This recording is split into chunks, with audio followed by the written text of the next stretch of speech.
Dans une forêt lointaine se trouve un magnifique château.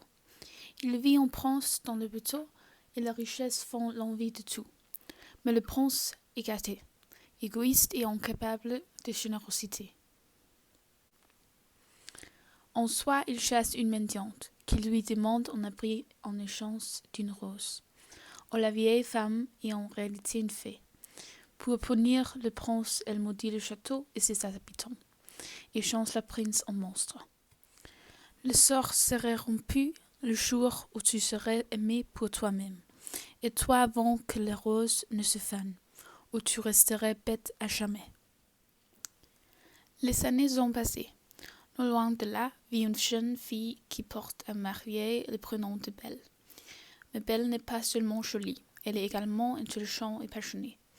Elle aime tant les livres qu'elle en emporte partout avec elle.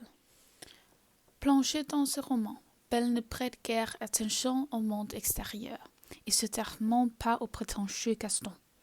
Accompagnée de son ami le fou, Gaston ne perd pas une occasion de se faire admirer. Mais il a aussi d'autres projets. Il a décidé que Belle était la seule femme digne de lui.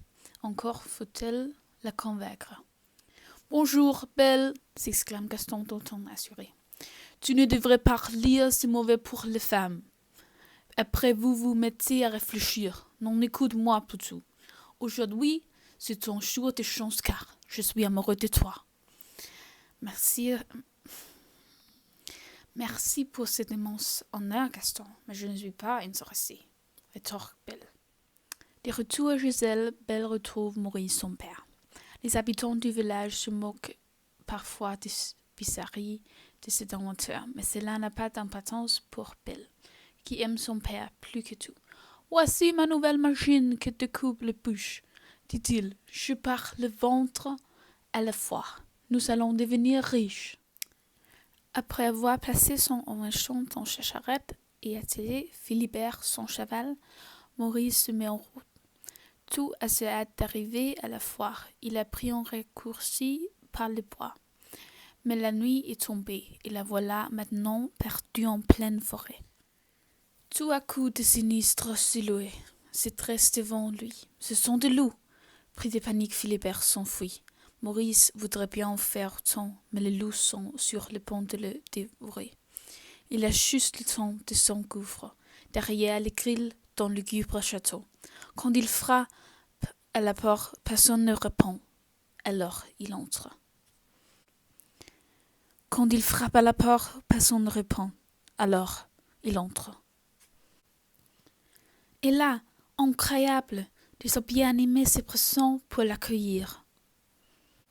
« Bonsoir, cher monsieur, je m'appelle Lumière, » déclare le chandelier.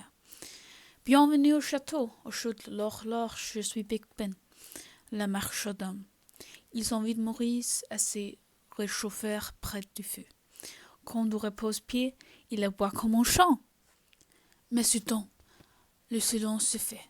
Une porte s'ouvre sur une bête monstrueuse. « Qui êtes-vous » gronde-t-elle en découvrant Maurice. « Aucun autre chien n'a le droit d'entrer dans mon château. » Sans laisser le temps à Maurice de s'expliquer, la bête le soulève de terre et l'enferme dans un cachot.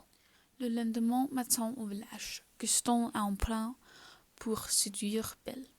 Impossible qu'elle la repousse à nouveau. Cette fois-ci, il a tout prévu. Il va demander la jeune fille en mariage en honneur qu'elle ne pourrait refuser. Et quand elle aura accepté, ils pourront aussitôt célébrer leur union. Avec l'aide du fou, la fête est déjà organisée. Gaston se rend chez la jeune fille et entre dans la maison sans qu'on lui invite. « Belle, je suis venu te dire que nous allons nous marier, » annonce Gaston, très sûr de lui.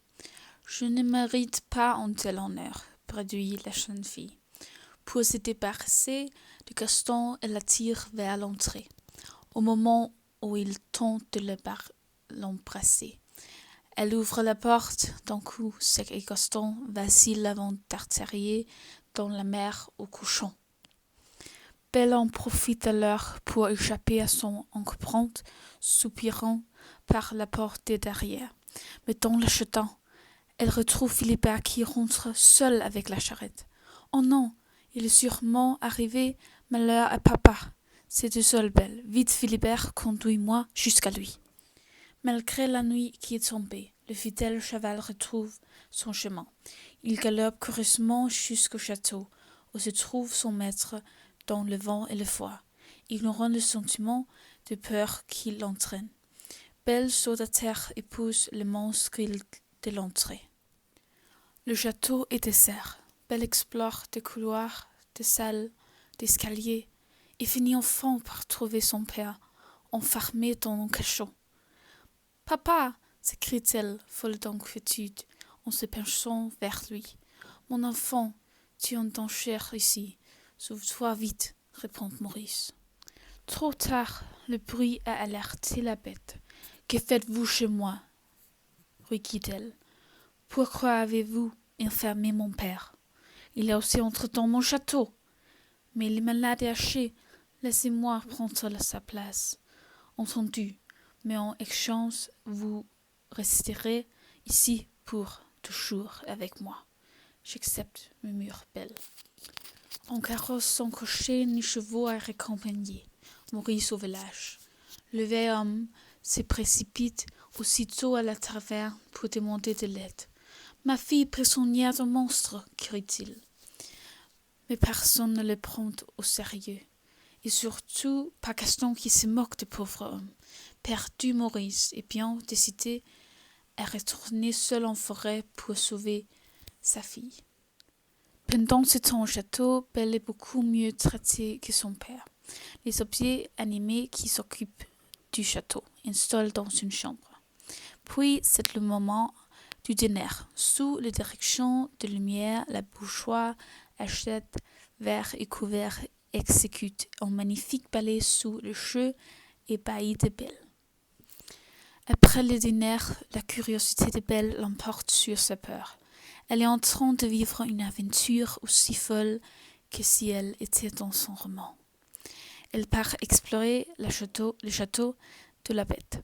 Mais au moment d'entrer dans l'œil ouest, Lumière et Pépin lui barrent le chemin. Pas ici, c'est interdit.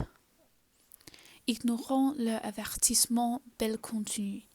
Elle entre alors dans une étrange chambre au mur lacéré et au objet saccagé. Une rose rouge lui doucement sous un globe de verre. Fascinée, Belle s'approche pour mieux l'admirer. Sur le point de toucher la rose, Belle est arrêtée par un hurlement terrifiant. « Écartez-vous !» hurle la bête en s'approchant pour protéger la fleur. « Vous avez failli tout gâcher. Sortez, nous n'avons rien à faire ici. » Bouleversée, Belle court détacher Philibert et s'enfuit. Il n'y a plus de promesses.